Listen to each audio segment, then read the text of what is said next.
Shooters, my name is James Towle and you're watching the American Trigger Sports Network, your station for live news and also available to you 24/7 on your computer when you want to see it. Rachel Parsons is standing by in Fairfax, Virginia, NRA headquarters with this week's latest political news affecting your Second Amendment rights. Rachel is the official spokesperson for American Trigger Sports Network and comes to us live each week from the offices of the NRA ILA. This week, Rachel will be bringing us legislation from Arizona and California. Followed by Barbara Crown, publisher of the most authoritative information on hunting around the world. Barbara will be here live from her Miami, Florida offices with a report of another 100-pound big tusker taken, this time in Zimbabwe, and we have photos. Our special guest this week is Massad Ayoob, internationally known firearms and self-defense instructor.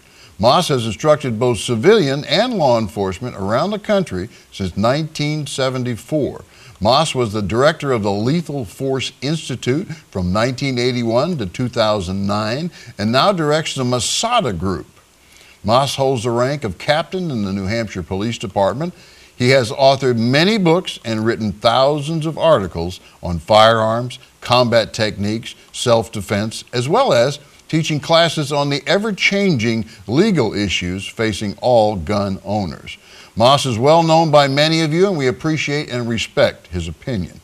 We caught up with Mas in Chicago during one of his seminars, and he agreed to take a few minutes to comment on a highly controversial Colorado incident where an 8-year-old boy was pepper sprayed by police officers while attending school. Along with Mas to offer his views on the incident is host of Armed American Radio, Mark Walters, live from Atlanta, Georgia, and the driving force behind the fastest growing radio show on all issues dealing with your Second Amendment rights. Mark is a regular contributor to American Trigger Sports and comes to us each week with a new and riveting story fresh off the headlines of newspapers around the country. David Codry, another regular contributor to American Trigger Sports, would normally be joining us. However, David is off this week, and we send our heartfelt regards to his father for a quick recovery.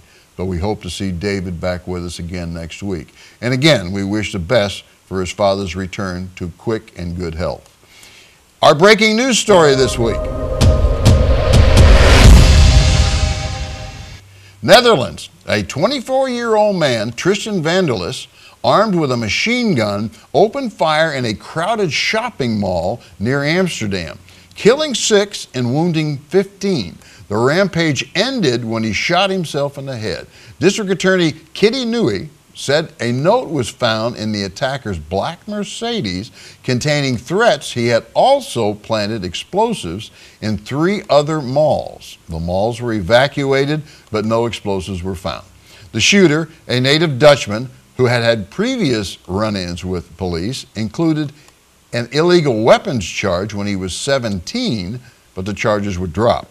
Tristan also had permits for 5 guns and the machine gun used in the massacre. Netherlands does allow ownership of firearms, but the process is complex. Although rare, shootings of violence have been recorded in the Netherlands. In 1999, a student shot and killed a teacher and wounded 4 others. There have also been 2 assassinations. A politician was killed by an animal rights activist, and the murder of filmmaker Theo van Gogh by an Islamic extremist. A bystander is quoted as saying, "You hear about this sort of thing in America and you think it's a long way away." Well, Mr. Bystander, I have news for you, sir. Wake up and smell the tulips.